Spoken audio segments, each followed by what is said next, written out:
flexing that ankle. Oh, Lee, this late in the game, you do not want to see. Fans are not just worried about Caitlyn Clark's injury this time around. They are incensed because it's not just a bump or bruise, it's her second injury of the season, and depending on how serious it is, she may be sidelined for some time. What's really annoying, though, is how preventable this entire situation was, and Stephanie White now has questions to answer because it's a cumulative effect that has been building all season, from the referees to the opposing players to the fever zone decisions.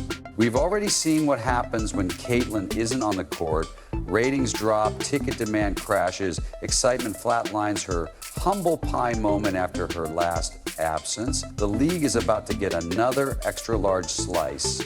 So let's get into what happened and why fans are upset with Stephanie White. She should be protected both physically and strategically by those who should know exactly what she means to the game. Now there's real concern not only for Caitlyn's health, but also for her career and consequently for the success of the entire up to what may be the biggest missed opportunity in sports history. But first, please watch this video and leave a heart in the comments section to wish Caitlyn a full recovery. Once Clark is back in, she goes down and flexes her ankle mid-court, which is something you do not want to witness this late in the game. This was the play against the Storm, where Caitlyn Clark seemed to aggravate her groin, and she is now officially out for an indefinite amount of time. Stephanie White gave her day-to-day with Caitlyn. Do you have any expectations for her after today? Late last night, I said, I think it's very much a day-to-day thing, how she responds to treatment, but Fever fans have heard that before. How is she doing? Is there a timeline for her return? Yeah, she's doing well. She's doing well. She's, once again, no timeline, she said. I think it's day-to-day, and for us to just make sure that we're continuing to be supportive of DB now that we know Dana wasn't really day-to-day. It appears that there are now two possible outcomes for this conference answers. Either she has a groin strain and will miss the All-Star game, or she has a groin tightness and will return for the Commissioner's Cup game. There is no middle ground, and there is reason to think that even if this is a minor injury, Caitlyn should miss a significant amount of time, not because fans want it, but because the pattern is becoming more obvious. I don't think it's a good idea to just chance it or put pressure on yourself to perform when obviously it's the left leg and these are all in the same leg area. So there is definitely something going on around there. In addition to the fact that many people think this isn't just a case of Caitlyn getting hurt on one random play, there is a growing belief that she has been playing through an injury for days or weeks, aggravated against the Storm. And to be honest, there are a few strong reasons why fans are supporting that theory. First, the numbers show that Caitlyn hasn't looked well since that brutal game against Connecticut where she was roughed up. She's gone 1 for 23 from deep over the last few games, which isn't a slump, but rather a warning sign. Secondly, if you didn't notice in this game against the New York Liberty, she wasn't wearing any straps, and people were saying that her quad was strapped up against the Connecticut Sun, which is a very high strapping up for a quad. This is where fans, especially Stephanie White, are going crazy because if Caitlyn was actually playing with a fever all this time, it means that she was rushed back, and in the process, she re-injured that same quad. Then you rushed her back again, and in the process, she was forced to put pressure and stress on various areas surrounding that quad, which is what caused our most recent groin injury. When one part of your body isn't working properly, you start shifting pressure to other muscles and joints to compensate, which leads to even more injuries. So when fans noticed Caitlyn wearing that heavy wrap around her leg after she returned, it became clear that she shouldn't have returned so early. Speaking of which, let's go back to the Storm game because fans are furious with Stephanie White because there is a lot of conjecture that she was injured in the closing seconds of the Seattle game and was put back into the game with 8 seconds remaining. You really begin to doubt Stephanie White's judgment because at some point it stops being about guts and starts being about risk management. For example, Caitlyn may have asked to return, indicating that she was trying to get out of her slump, but with 16 seconds remaining and the game already underway, the coach's job is to protect the player, especially this player. This player has been playing through pain with her leg taped up for several games in a row, and their coach failed that test. It's obvious that Caitlyn Clark isn't looking like herself, and the Indiana Fever has the game over, but we still put her back in with 45 seconds remaining. How much patience do I need before I lose it?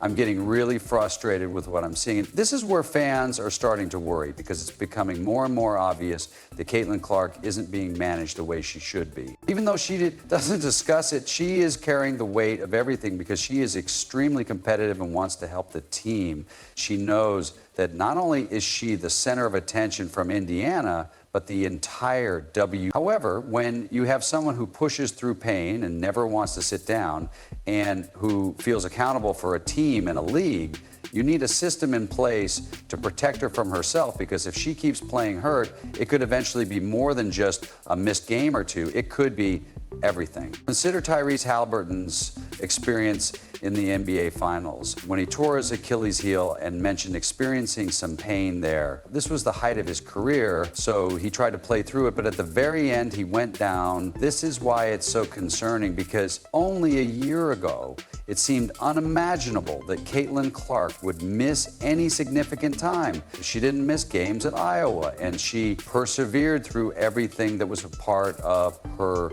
legend, but she has missed almost half of the season due to what appears to be a persistent problem with the same leg, which is affecting her performance and could persist for the entire season or longer if left untreated. Is it the nagging quad injury, but it has to do with the lower half of her body? It's a groin injury. We now know why she struggles from long range, which calls for, some real push on three-point shots, especially the kind that she takes. And nothing is worse than a groin injury. I know, because I've had a few. What's particularly worrying is that this isn't just about one injury, it's about compensation. When you play hurt, your body adjusts, favoring one leg and changing your mechanics. This is a dangerous game, especially for female athletes who are already more likely to sustain knee injuries due to anatomical differences. However, if you try to rush her back from this injury as well, you're entering a dangerous situation where very serious. Because of the angle at which our hips go to our knees, women are also more likely than men to sustain knee injuries. Therefore, the last thing you want is for her to compensate or have her groin not function properly, then suddenly something blows in her knee. This is Indiana fever, which Caitlyn needs to avoid as much as possible. If this means that she will be out for 3 weeks or that she will be out throughout All-Star, then whatever the case, she has such a long career that we have seen it time and time again. Once more, Courtney Vanderloot, Guju Watkins, Cameron Brink, and other elite women's players have suffered devastating knee injuries. An ACL tear isn't just a setback, it's a season-ending event that can ruin everything. What if Caitlyn Clark suffered an ACL tear during garbage time during that Storm game while already playing with a clearly compromised leg? That would not only be tragic for her, but it would also go down as the biggest tactical failure in WNBA history. If you think I'm exaggerating, wait until you hear how devastating this is for other players in a few minutes. To be clear, this isn't just on the Fever. Fans and analysts are now criticizing the league itself for how the situation got so bad, because the officiating has been terrible and it's played a huge role. That could have set the league back 10 years. All the momentum, new fans, and record-breaking ratings vanished in an instant. And that's not hyperbole. In this whole mess, they just kept pushing Caitlyn and saying, well, they can't keep calling. They can't just keep calling fouls. I'm like, they're literally just running around hacking her. The referees have made it clear that there is only one way to beat the Fever, and that is to hack them. It's not even physical. You just hack them, because the referees will allow them to be hacked. It's no secret that the Fever have been given preference this season. Nothing is more evident than the fact that opponents are taking free shots at Caitlyn Clark's bumps, grabbing her, body checking her, and leaving without any repercussions. Although fans have been raising the alarm for weeks, the game against the Sun was the turning point, because it wasn't just the now famous eye poke or the body check that infuriated fans.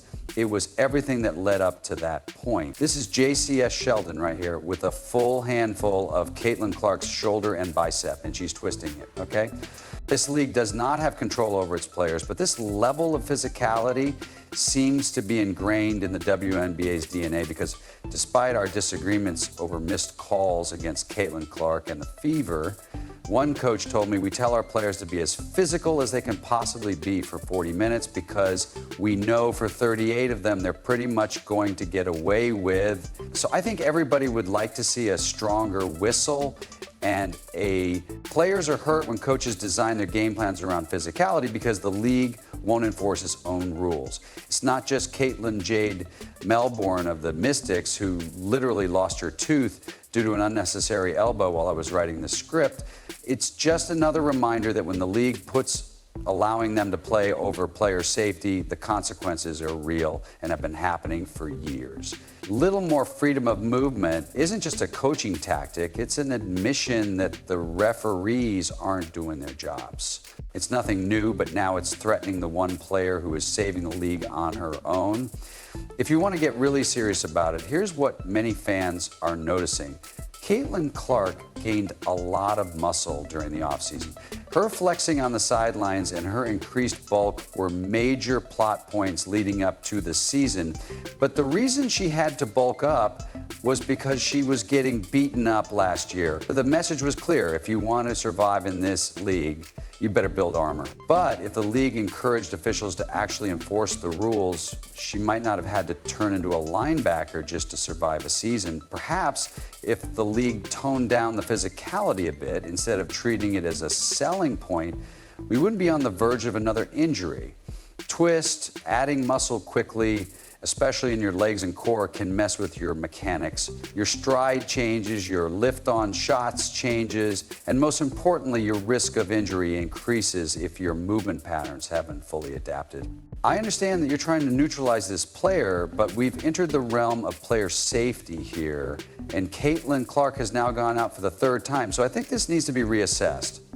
To be clear, no one is saying Caitlyn Clark, but it does make me wonder if a player like SGA can get all these fouls called. Perhaps the referee should call them similarly for Caitlyn, because the players defending her will probably do it much less if they know they're going to get a whistle every time they hand check her or cover her physically. There is a big difference between playing tough defense and blatantly ignoring obvious fouls or letting dirty play slide. What fans are asking for isn't special treatment, it's just basic enforcement of the rules, and it starts with the referees calling the fouls because it's Caitlyn. The league then has to support that, find the players who cross the line, suspend the repeat offenders, and set a standard. But it also starts with something more. Caitlyn Clark is the rising tide that's lifting everyone's boats. And if you look at other leagues like the NBA or the NHL, stars get protected. It's kind of mind-boggling that none of this has been addressed,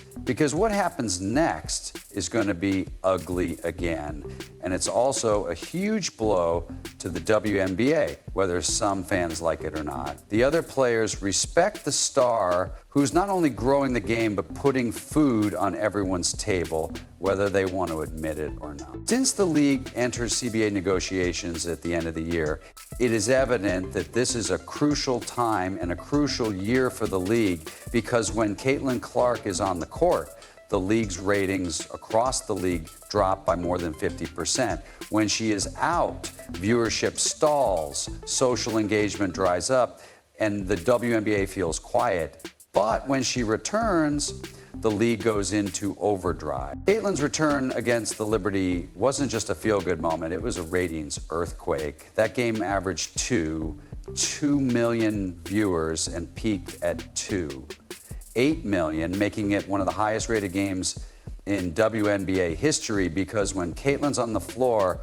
people show up in the arena and on their screens. Second-year players clear out that side of the floor, shooting on Stewie, and then watch the reaction with one another. Stewie's laughing, Caitlyn knows it's absurd, but they're having a good time.